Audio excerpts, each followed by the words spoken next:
Hi, I am Haley Pitcairn, And I'm Melissa Fee. and this is our third reading response. We decided to focus on the positioning and objectifying and subjectifying of our social constructionism in classrooms. Our first one we decided to focus on was positioning. Yes, positioning is considered stereotyping certain types of students to have certain behaviors, and that's according to Collins' article.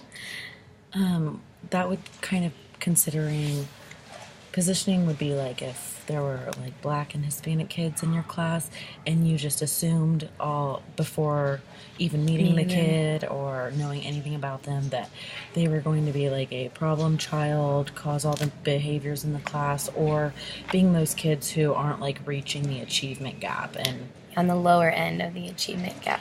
so that's kind of, we as teachers kind of have to recognize that it's easy to stereotype those types of kids, especially when they might be the minority in a class, but we need to see them for who they are and not like a judgment that we hear from another adult in the building who maybe previously had them in a class. And that's the most important thing about positioning and teaching your students that as well. So Yes. Our next article was from the Lucent article, just talking about subjectivity and objectivity. And subjectivity is defined as quality of being biased of tastes, feelings, or opinions.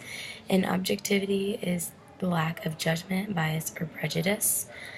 So this kind of really comes into play when like disciplining a child. Kind of relates back to positioning. If you're just disciplining a child because you might not they might not particularly be your favorite, or they do cause trouble in your classroom, but you're not disciplining them in a fair way, that would be subjectivity. And objectivity is kind of what Melissa said is Yeah, like it's the lack of judgment or so bias. So you're not you're giving them a fair chance to judging them and you're not stereotyping them.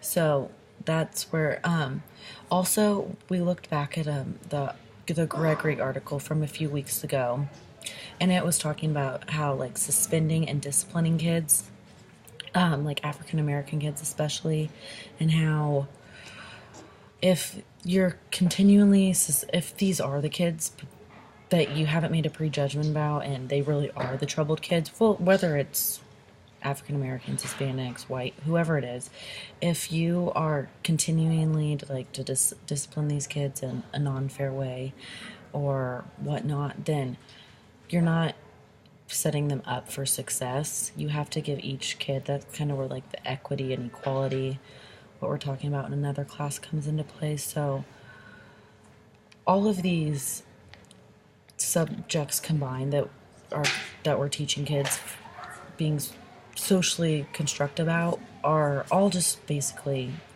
being fair and getting to know the person for who they are and not making prejudgments about them.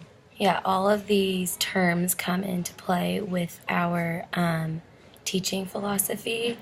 We, as teachers, must be aware that you should not prejudge someone before meeting them. Like, I think we talked about in class once, it's really easy for another teacher who had a student in the past, and now you have that same student. It's really easy for you to talk about what that teacher knows about that student, and then it's easy to get in your mind like, oh, this student's going to be hard for me.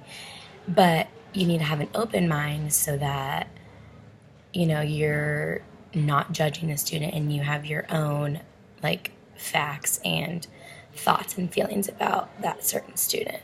Yeah, so it all just goes into play that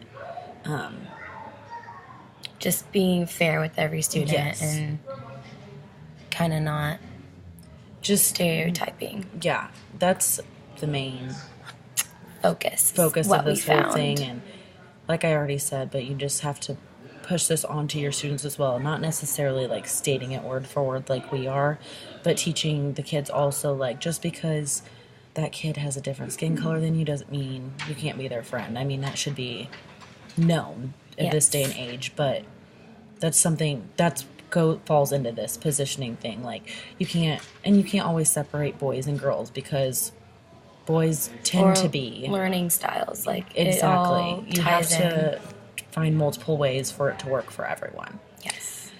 And that is our response to our reading reflection 3.